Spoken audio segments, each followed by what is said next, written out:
What is up, everybody? This is a conversation with Carrington, but he's not at my house this time. He's at work. He hit me up last night and said, hey, man, you want to chat? I was like, heck yeah. Anytime you're wanting to come on, man, and bless us with your presence, I'm always down, man. So how are you doing this morning? Doing good, man. A lot of Chief stuff has happened since the last time that I saw you that, I figured we could do a quick little Zoom here, man, for your channel. I'm happy to do it, man. There's a lot to talk about. Let's start with this. I know you're going to ask me a question, but I already kind of know what the question's going to be. All good. I think the Chiefs have set a sort of expectation when it comes to these kind of contracts. Like, there is a tax that continue to be on the Kansas City Chiefs. And do you want to pay the tax or not? Like, Tyreek Hill didn't want to pay the tax. I believe the Chiefs wanted to keep Tyreek Hill on the team. I believe they were negotiating in good faith for him to continue to be on the team. The Devontae Adams contract happened, and then everything sort of changed from there. And if you want to be the highest paid player at your position, then you're just not going to be on the Kansas City Chiefs past the time that your contract is. That I can't tell anybody how to value themselves when it comes to free agency. Like, we all value different things. You know, like you valued, hey, I want to work for myself. I don't want to wake up every day and be on somebody else's schedule. You know what I mean? Like, I don't mind being on somebody else's schedule because I don't want to do a lot of the stuff that you like to do. I like to come to work. Everything is set up. I just got to talk and I can go home. You know what I mean? Like, everybody values different things. If financial security is the number one thing you're looking for, then you will not play long-term with the Chiefs. And I think we've heard and seen enough reports from people that the Chiefs offered Orlando Brown X, which I think was fair. I don't think it was great. I don't think it was over the top. I think it was a good contract. Orlando Brown wants Y. They are not close on what the value of those two things are. I think the Chiefs yesterday just said, we can't do this anymore. Like, we don't think that this bridge is going to be crossed here between now and July when ultimately we have to either come to a deal or you play under the franchise tag for a couple of seasons. So we just got to go in a different direction. Like, it's interesting to me that they're not even franchise tagging them to give themselves the time to negotiate a deal. Hey, we've been talking about this for a year. We're not close on a deal here. It's time for us to go in two separate directions. Yeah, I saw also that the Chiefs were $3 million over the cap. And then some of the moves they're making, which we'll talk about Frank in a second here, but even just cutting him and freeing up that cap space, it still wasn't even enough to tag Orlando currently, which, maybe that's a reason. But you can always figure that out, though. I mean, so in Patrick Mahomes' contract, you have the ability to restructure it at any point without his approval. Like, you can just restructure Patrick Mahomes' contract to create space. You can restructure Joe Thuney's contract. Like, This is a we don't want to franchise tag you. Like, this isn't a we can't figure it out between now and you basically have to be under the salary cap by the start of the league year, which is March 15th. So you give yourself 9 days to figure out, hey, how do we get under the cap here? So I don't want anyone to hear this and think that, well, the Chiefs aren't doing this because financially they can't make it work. Like, the Chiefs are making a choice here. Like, we're moving on from Orlando Brown and our left tackle situation, and the age-old adage, you can't pay everybody. Well, they paid Joe Thuney. I think it's safe to say they're going to pay Creed Humphrey here coming up at the end of next season. Like, Creed Humphrey's going to get paid. I would say now that Trey Smith is probably going to get paid, we have now, presumably, going to pay 3 of our 5 offensive linemen. So I think in the end, somebody had to get the short end of the stick, and I think that person was Orlando Brown. And one point that I tried to make on my radio show yesterday is, I think what has happened to Orlando Brown is like an overcorrection from Chiefs fans. Like, I think Orlando Brown is a good player. He has made the Pro Bowl 4 consecutive years. He's been a very durable player. He's 25 years old. Like, that player gets a lot of money in free agency. But I'm just a big believer that the worst thing that you can do is to play a good player a great contract. Orlando Brown wants a great contract despite not being a great player in the league. And that's normally where you get yourself hurt, that the Chiefs just don't give out those kind of deals. Maybe they did back in the Sammy Watkins, Anthony Hitchens days, but those were different times because your quarterback was on a rookie contract. That's just not the financial landscape that you live with anymore if you're the Chiefs. So you got to be judicious in how you give out the money. You got to make a serious decision on L'Jarius Sneed. You got to make that decision for Orlando Brown. You got to think about it if you're going to bring back Frank Clark. So I think it's really important to kind of note that this is just all part of the puzzle and how you build your team. So it definitely seems like you're on the side of James Palmer in the sense of he's like pretty much 0% chance of deals getting done with Orlando. Some were throwing out the possibility that, well, maybe there's no tag because both sides are very close to a deal getting done. So you seem like you're... That doesn't make any sense, though. That doesn't make any sense. Like, it doesn't make any sense for this reason. Orlando Brown was under contract, where you could exclusively negotiate with them. Last year, when you franchise tag, you had an entire offseason where you could negotiate with Orlando Brown. You can talk to his agent over the course of the season. Maybe you're not hammering out the contract details, but you have an idea of what he wants in this regard. Like, if you're Orlando Brown, why would you continue to negotiate? Why would we continue this back and forth negotiation? It doesn't really serve me at this point. You went from a place where only the Chiefs could bid on your services to now everybody can bid on your services. You and I both know your number is always going to go up when you've got 3 or 4 hands in the pot, and that's what could potentially happen. The Bears are going to be super interested. They got all the cap space in the world. The Lions are going to be interested. They got a lot of, there's just so many teams that we think could potentially be interested. If you're the Chiefs, why would you not at a minimum franchise tag him to now guarantee that he is back on the team? The fact that you're willing to roll the dice that he could go to another team, I'm going to guess that Orlando Brown signs a contract in the first, 24 hours of free agency, maybe 48 hours. I think he goes off the board really, really quick. I think if we're eliminating quarterbacks, he's one of the 3 most valuable free agents that's there. He's a proven left tackle with a great injury history in his mid-20s. That's not a bad 3-year contract. I mean, it's going to be expensive. Don't get me wrong. But you're not going to look back at that deal and Orlando Brown only plays 17 games in 3 years. He just doesn't have that injury history when you go on his Pro Football Reference page. Yeah. And so if that's the case, let's say Orlando gets scooped elsewhere. I mean, the Chiefs could either then trade for somebody, pick up a free agent, or go risk it for the biscuit in the draft. I mean, what are you thinking there? It's a toss-up at the moment until we get more of a clear picture.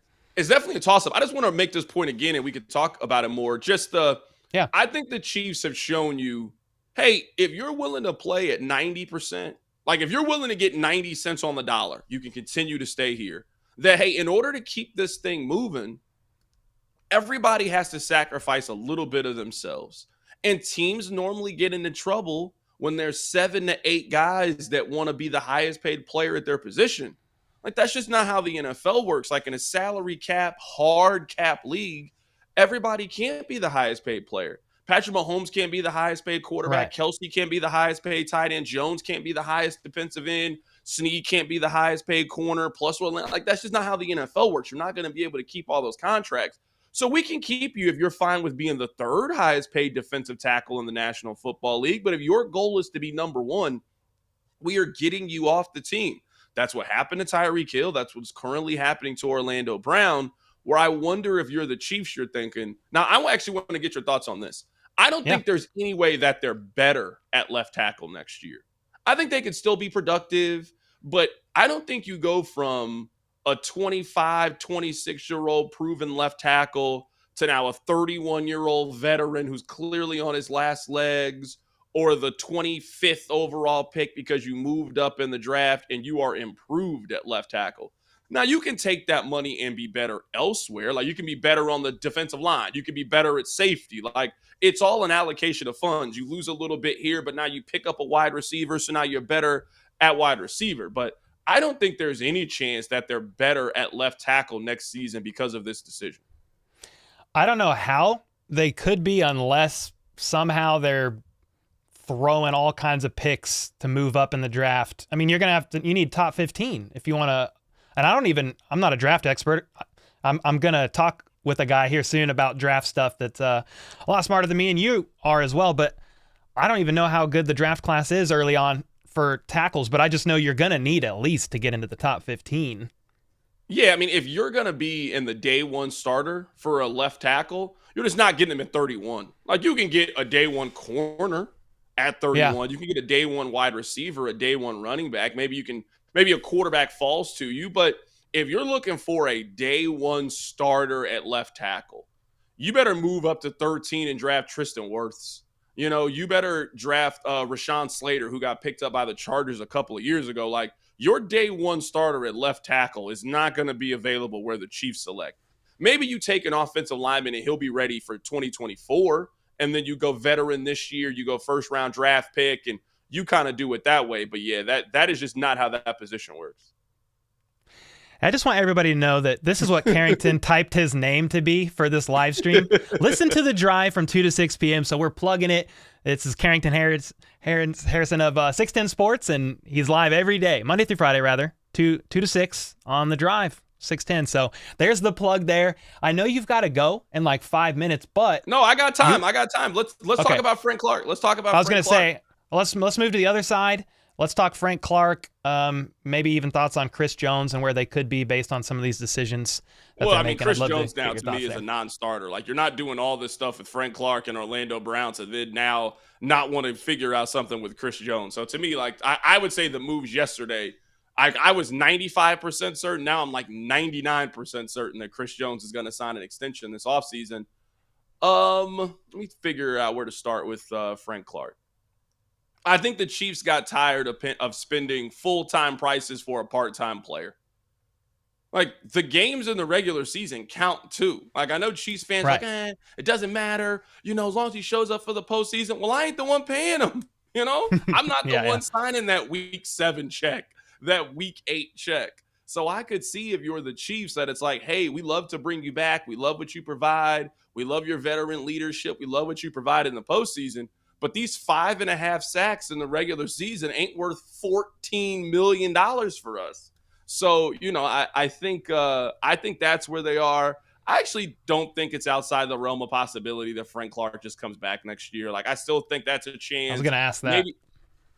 Maybe you have these negotiations now, and, he says, hey, I want to see what I can get in free agency. He goes out in free agency. Teams are treating him like he's Jadeveon Clowney. You remember Clowney for like 4 years thought he was going to break the bank, and then he never, ever broke the bank. Like, not one single time did he ever break the bank. So maybe that's a situation with Frank Clark. Like, I haven't completely turned the page on him coming back. I have turned the page on Orlando Brown Jr. coming back. Orlando Brown Jr. is going to go play for the Chicago Bears here in about 9 days. Fair enough. Yeah, I did wonder about Frank if there's probably a small chance he could come back. I think it would have to be a totally different deal. You think so? I think it's bigger than a small chance. Like, think about if you were another team. Now, maybe you're spending it and you don't mind maybe overpaying for Frank Clark because you think he can help you get over the hump in the postseason. Like, let's say you're a team like Buffalo. Let's just use them as an example, where last year you needed pass rush late in the season. Like, you needed somebody to get you over the hump. Would you help and weaken the Kansas City Chiefs and spend a little bit more on pass rush to maybe have a guy where you feel good about your standing in your division, you feel good about making the playoffs, but you just need that guy to help you get over the hump? Like, I could see a team like that maybe overspending, but we watched Frank Clark for 4 years. Is he a guy that you're rushing to sign? Like, not a guy that I'm rushing to sign. So I think he maybe has to wait for that second, maybe third wave of free agency. And, he certainly is going to play in the NFL next year. He's going to sign another contract. It's just how much is that contract going to be and how much guaranteed money that it is. So we'll see what happens with Frank again. I'm not 100% certain that he won't be back. I think there's still a chance. I'd put it at 30, 35%. Anytime you hit free agency, there's always a chance that you go, more than likely. But the Orlando Brown Jr. just doesn't make any sense for him to come back at this point. Like, you've been negotiating with this team. You couldn't reach an agreement. You now can talk to all 31 other teams in the league. They've been giving you your worth, hey, what they think and all that kind of stuff. So, yeah, I don't think he's coming back. Yeah, I think if Frank Clark wants to chase legacy, like he's 3.5. He's only a couple sacks away from being the postseason sack leader of all time. If he wants to chase legacy, and the Chiefs are probably a good team to come back to guarantee your spot almost in the postseason. But I think both Veach seems to be sending a message, maybe not like directly, but just they're not willing to pay anymore a good player a great contract. So that's Orlando and Frank Clark, which hey, my heart goes out to Frank. I mean, a lot of memories with that guy. Probably don't win some Super Bowls without him. But I feel like Veach is drawing a line in the sand, and you're right. It's probably because Mahomes costs a lot of money. They've got money tied up elsewhere. They're going Chris Jones. So it was definitely interesting, very surprising, at least for me, with Orlando not getting tagged. Less surprised about Frank, but yeah, those are two. I'm actually more surprised with Frank Clark than I am with Orlando Brown. Like, everybody has known that they're not close with Orlando Brown. Like, we've just kind of known that for a while. And I think there was a hope that, hey, maybe his price will come back just a little bit and then you guys can meet in the middle. I think the news yesterday would now let you know that they are not very close with Orlando Brown, and they're letting him go. I thought that Frank Clark would figure it out. They reached an extension last year. They restructured his deal. He spoke so highly of Andy Reid at the end of the season. Reid spoke highly of him. Clark back. Like, I was ready to just book it. I was pretty certain that he was going to be back on the team next year. I mean, we'll still see what happens with him, if he's going to be back on the team or not. But I'd push back just a little bit on what you said about Frank Clark legacy. I think his legacy's already set. I mean, he's a starter. He's won 2 Super Bowls. He's top 5 in postseason sacks. Like, do you feel much different about Frank Clark if he's second in postseason sacks or first? Like, he's not an all-time great player. He's not going to the Hall of Fame. Like, he's a guy that's going to be able to come back, bang the drum at a Chiefs game, get a standing ovation whenever he gets announced. Like, I feel like that legacy is set, especially with the second one. Like, maybe after the first one, you're like, it was a fluke in the postseason. He just got hot. I mean, he did it again this past year, and how he performed in Cincinnati, how he played in the game against Jacksonville. Now, he didn't play that great in the Super Bowl, but I mean, really nobody on their defensive line did, honestly. But slick as ice. Yeah, I kind of think that his legacy is set. He's not an all-time movie. He's a cult classic. You know, he's a cult classic. He's Super Troopers, Napoleon Dynamite. You know, no one's calling those movies The Hangover, but you know a lot of people that love Napoleon Dynamite. You know a lot of people that love Super Troopers. That's what I think Frank Clark is. Like, he's not going to be your favorite Chief over the next, 5-10 years when you look back. But if you're a diehard Chiefs fan, you got a lot of love and appreciation for Frank Clark. Yeah, for sure. Yeah, he's already a legend. I think I was just saying, or my mindset is he's already made so much money and he's probably not getting another big deal. So if you want to come back only to chase some stuff in the postseason, because that's really, what else does he want? I mean, what else do you want? He's made 70-something million in KC, made more before that with the Seahawks. But I guess my question is, if Frank doesn't come back, I'm assuming they're probably going to pick up a veteran free agent and then take a swing in the draft. I mean, your thoughts the same there? I actually think that these moves lead me to believe the Chiefs are going to be a little bit more aggressive than we're giving them credit. Like, the Chiefs want some flexibility. Like, regardless of who they have play left tackle, it is not going to be close to as expensive as it was this past season. Like, they are now going to save money at left tackle. Where are you thinking about spending that money? Maybe you use that money on Juju Smith-Schuster. Maybe you use that money on DeAndre Hopkins. I mean, you're probably going to have to spend money on pass rush. Like, pass rush is not one of those things that you get cheap. You either use a first-round pick like George Karlaftis, or you go out and you go get a Frank Clark where you traded a first-round pick and you paid him substantially to come here. Like, pass rush ain't one of those things like you get for cheap, So I expect them to be fairly aggressive in free agency. I don't think they're going to be like old school Washington, hey, we want to win day one of free agency. But I also don't think that they're going to sit on their hands. A couple things we've noticed about the Chiefs was, you remember last year when they let Tyrann Mathieu go, day one of free agency, they went out and they got Justin Reed. The year after they made the first AFC championship game, day one, they go get Tyrann Mathieu. They make the trade for Frank Clark. Now, I know that's different because Patrick Mahomes' contract, but I don't think the Chiefs are going to sit on their hands here in the first 72 hours of free agency. Like, I think we'll know pretty early on, that's why they didn't get Orlando Brown, because they wanted to go get X, Y, and Z. So I expect them. So the league year starts March 15th. I think by the 18th, we have a clear understanding of, all right, this is what they want to do in free agency. No, that's good. Quick question. Do you think the Chiefs could tag anybody else today? We have till the end of the day. You don't think anybody else? No. Why would you tag McCole Hardman? McCole Hardman's franchise tag would be $20 million. No, thanks. You're not franchise tagging him. There's really no reason to franchise tag Juan Thornhill. I mean, maybe you want Juan Thornhill to come back. I'm not willing to franchise tag him to negotiate that contract. So, I mean, there was one option. There was one person you were going to franchise tag. It was Orlando Brown. You made the decision to not do it.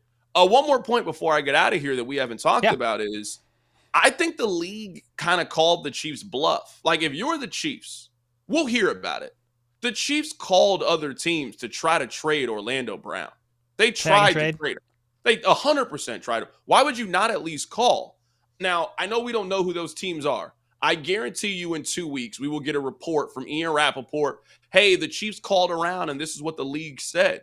So if you, and I believe in NFL circles, just like any business, people talk, right? People talk. I think it was known inside NFL circles that he wasn't going back to Kansas City. So why in the hell would we let you off the hook with the 51st overall pick? Like, teams are willing to trade first round picks. I'm trading for a guy on a rookie deal, or I'm trading for an impact player. It's one of the two.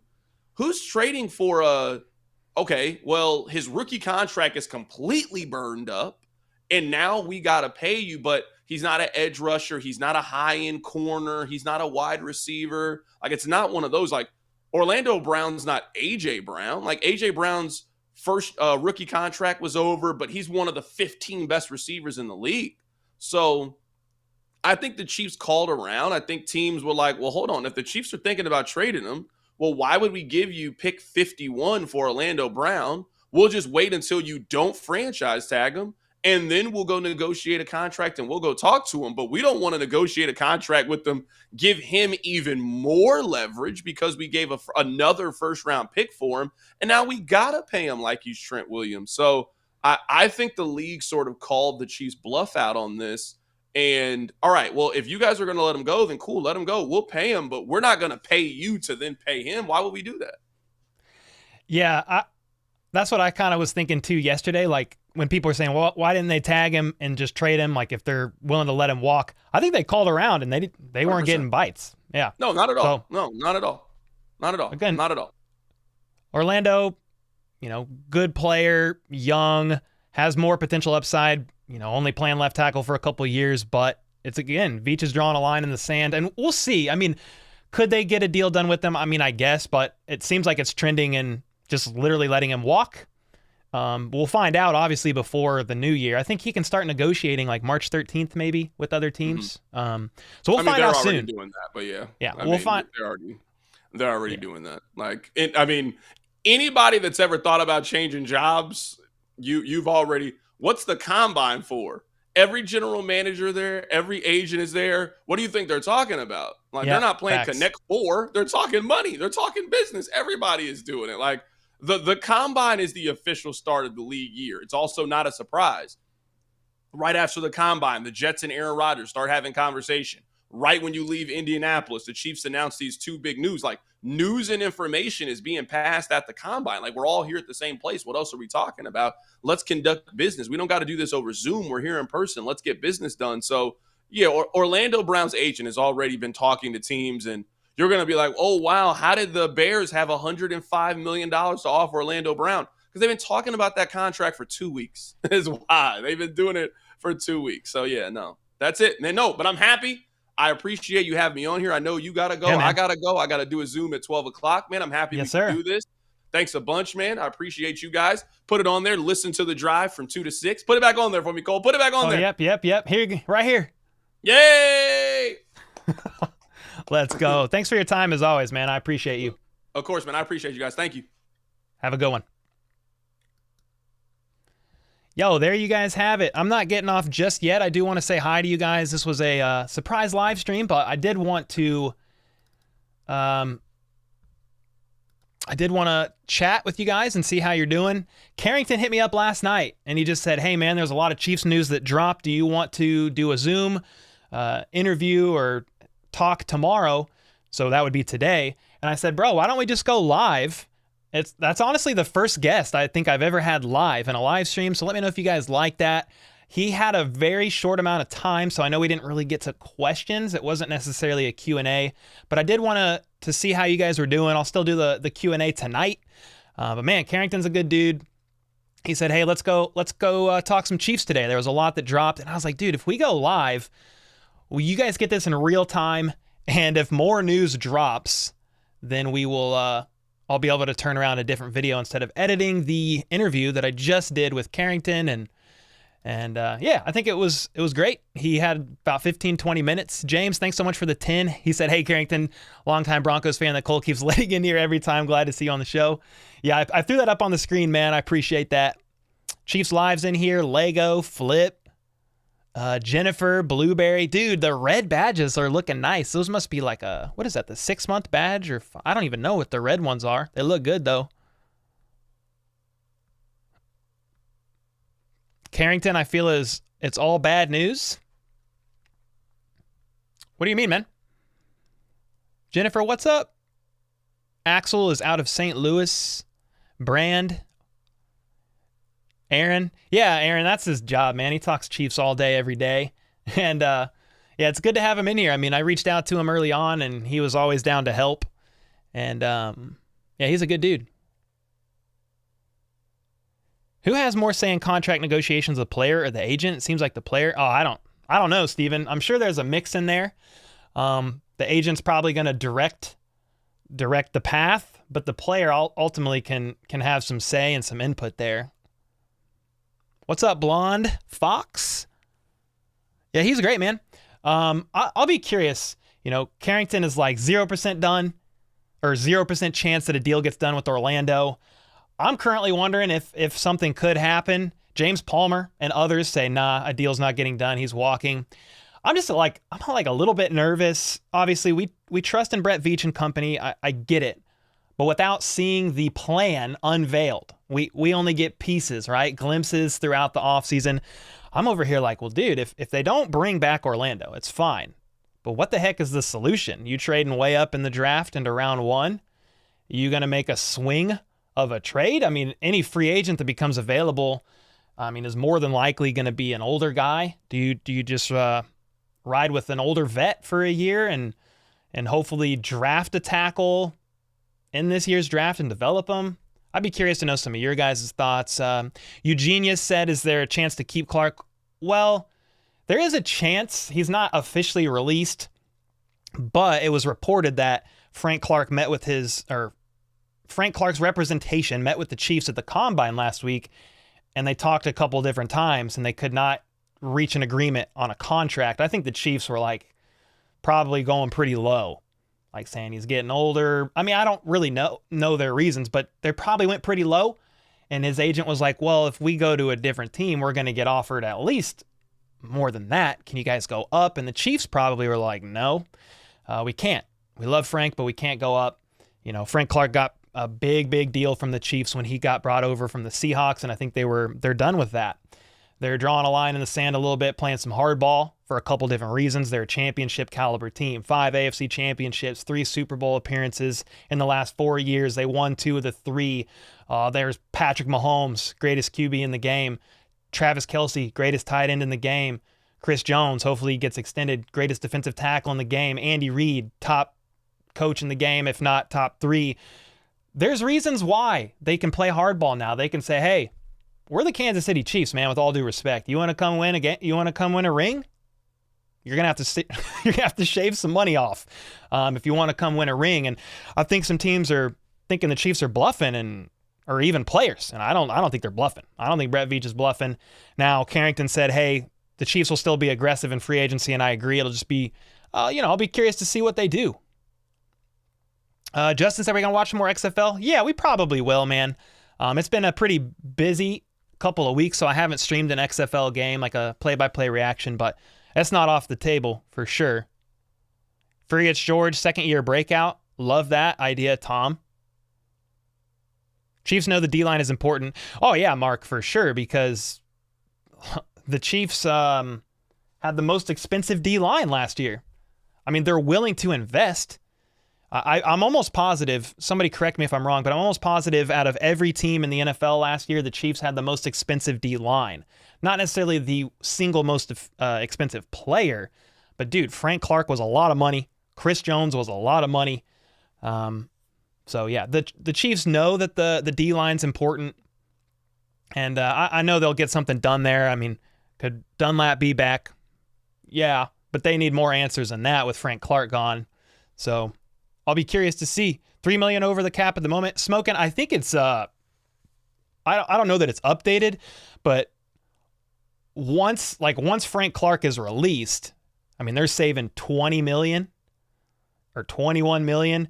Not franchise tagging Orlando. I mean that frees that's $20 million. His franchise tag a second time would have been 20. So those couple of moves plus, a Chris Jones extension, his cap hit this year right now is $28 million. If they extend him, there's no way the cap hit's going to be $28 million. So those few moves, and Carrington mentioned you could restructure Mahomes' contract. You can. I feel like the Chiefs are going to be pretty hesitant to pull that lever. That's like in case of emergency, please pull here. Now, here's where they could do that. Is if they need to free up some money to go and snag a quality left tackle for the next year or two, and if they don't believe it's Orlando, but they don't, let's say with Orlando, they don't want to sign him for a 5-year deal with the guaranteed amount of money he wants, but they'll go get a solid vet for a year or two, and, I think they could restructure, that's an in case of emergency, in my opinion, is protect Mahomes' blind side at all costs, right? So I'll definitely be curious to see what they do, man. Ozark Hillbilly said offense can't motor without... Yeah, exactly. They can't motor without a good left tackle. 100%. I think they had to have thrown out some scenarios there that what happens if Orlando walks? I mean, they have to have something in mind. I don't know if it's draft, swing on a trade somewhere. We'll have to see, man. We'll definitely have to see. Yeah, Jessica said Veach has some kind of plan. He's been on point mostly. Yeah. And Veach and company equals Super Bowl again and again. Let's go. Doug in Kansas. Yes, sir. Big Chief, what's up? I messed up with the previous question. How much would the Chiefs offer Juju in order for the Chiefs not to release? Well, since he's a free agent, it's really a matter of negotiating with him and seeing if he likes what they're offering. He may test the free agency waters, and just see if he gets offered a lot more. If a team offers him something close to what the Chiefs are, he could just opt to sign with Kansas City. But what's the number? I mean, you would think Juju's probably worth $15 to $17 million a year. If he wants upwards of $20 million a year, I don't think the Chiefs would do that. I really don't. But I'm not an expert on being a GM. I'm just a big fan, and I try to study as much as I can. But, if the Chiefs could get Juju for a few-year deal, or maybe a little bit more, averaging 15, I mean, they may consider that. But what do you guys think? You'll have to let me know.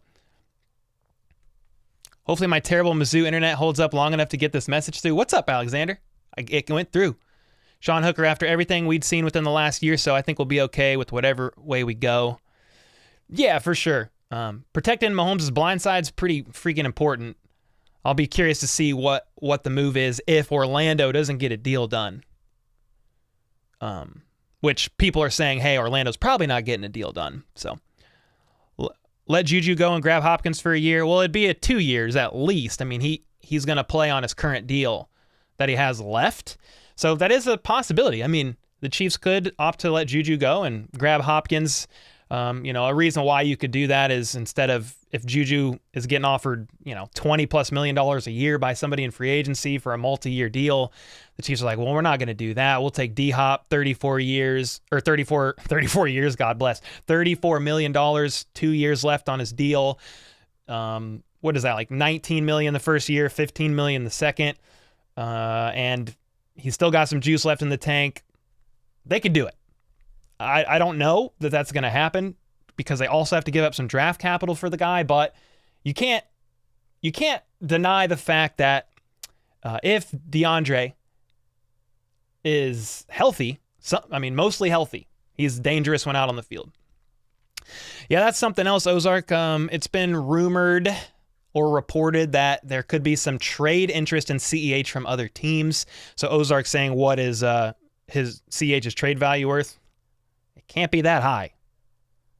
Day 3 pick? I mean, a late round draft pick? I mean, or they package him? I don't see him being worth a whole lot. Hopkins is nearly as good as Davante Adams. I mean, Davante Adams is the best receiver in the NFL. I mean, he's top 3 for sure. I don't even have Hopkins in my top 10. Not these days. Not because DeAndre's not good, but dude, he had knee surgery, missed half the season due to suspension, and then re-aggravated the same knee injury. His production over the last 2 years has not been elite. Now, he had like 700 yards or whatever last year, like pretty quickly, and didn't play a full season. Or maybe it was the year before. Either way, he's still a great receiver, but to say he's as good as Davante Adams or close, I mean, Davante's like number 1. Number 2. I don't know that DeAndre's still there, but that's just my opinion. Yeah, 7th round, if any, about CEH, says Sam. CEH to Baltimore for Rashad Bateman and a first-round draft pick. Hey, let's go. I'd take that. Let's go. If DeAndre is healthy, Arizona would keep him. It just depends, Mark. DeAndre might want out of there. They got a new coach. They got to make some changes around there, so we'll definitely have to see. Blueberry said D-Hop definitely not top 10 anymore in old autofocus. Love that. Jefferson is number 1. Yeah, that's what I'm saying. If Davante's not number 1, he's somewhere in the top 3. If you want to say Justin Jefferson's best, that's fine. I mean, there's a lot of elite guys up there. I mean, Justin Jefferson's up there, Cooper Kupp's up there, Davante, Tyreek. I'm sure I'm missing some, but those are some of the elite guys.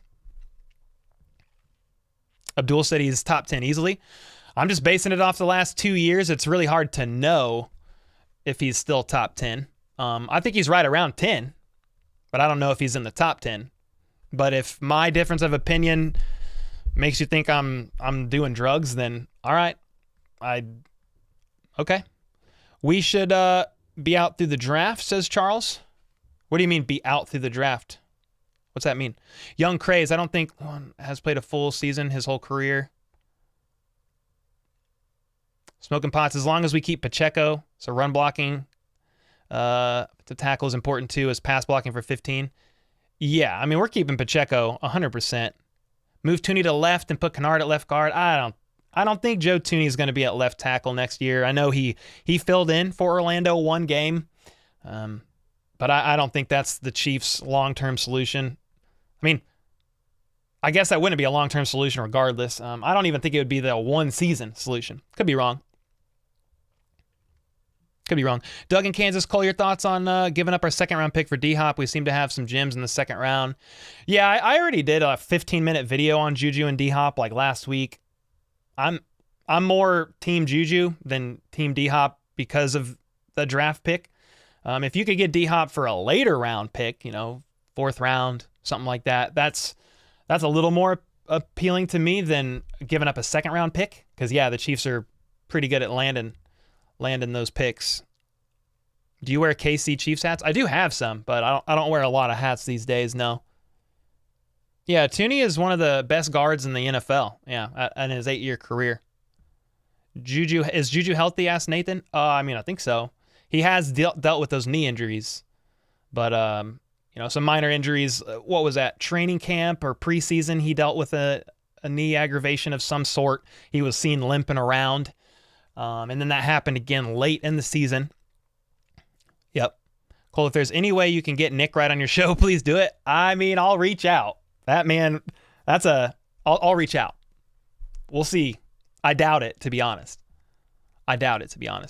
Casey is good at picking in the draft. Yeah, that's true. 7th round, Sasquatch. That's Pacheco. That's Jalen Watson. Who else? I think they got Najee Johnson in the 7th. They got Snead in the 4th a couple years back. Yeah, they can hit pretty much no matter what round. Pro Football Focus 2022 ranking for Hopkins, 3rd. 2023 rankings, not in 2025. Yeah, the problem is username. He didn't play a lot. He was suspended for 6 games and didn't play the last 2, so he only played a half season. Now, if D-Hop comes to KC and he has a healthy year, could he have 1,000+ yard season? I mean, yeah. Yeah, for sure. Mahomes is, fantastic at utilizing people on the team, and D-Hop would be great. So it's not really a diss when I said I'm not sure D-Hop's in the top 10. He might be right around the 10 mark, but if you disagree, that's fine. That's fine. If you really, really have an issue with that, go start your own channel and let me know how wrong I am. That's just my thoughts. What about Lucas Niang? Not for left tackle. Left tackle? No, I don't think so. Yeah, Nagy was a head coach for 4 years with the Bears, but he was an offensive coordinator for the Chiefs prior. They need to build the team to the draft. Well, they're going to do that, Charles. They're going to draft as much as they can, but you want to draft a left tackle, a starter, you've got to move up, unless they see a potential prospect that they think they can develop. Maybe then they sign a veteran left tackle for a year and develop that guy. I mean, we'll have to see. They got a plan. Do you think Nagy's better than EB at defensive coordinator? I have no idea, Sean. I think as long as Andy Reid is the head coach, I think everything's going to be all right. On the offensive side of the ball, I mean, no matter who the coordinator has been for the Chiefs since Andy Reid took over 10 years ago, the offense has been just fine. Yeah, they've been just fine. Anyway, guys, I'm going to jump off. This was just a quick surprise live stream with Carrington. If you missed that, he was here for the first 20 minutes or so of the stream. I'll still do the Q&A tonight. I'm going to jump off, eat some lunch. I got some YouTube shorts that I'm working on, but I'll be back tonight, 8 p.m. to 10 p.m. Central per usual on the Tuesday night Q&A hangout. So thanks so much for hanging out, guys, for weighing in, asking questions. I know when Carrington was on, we didn't really answer questions, but he only had like 15, 20 minutes, so it was good to get him on. And until this evening, let's go. Let's freaking go. How about those Chiefs?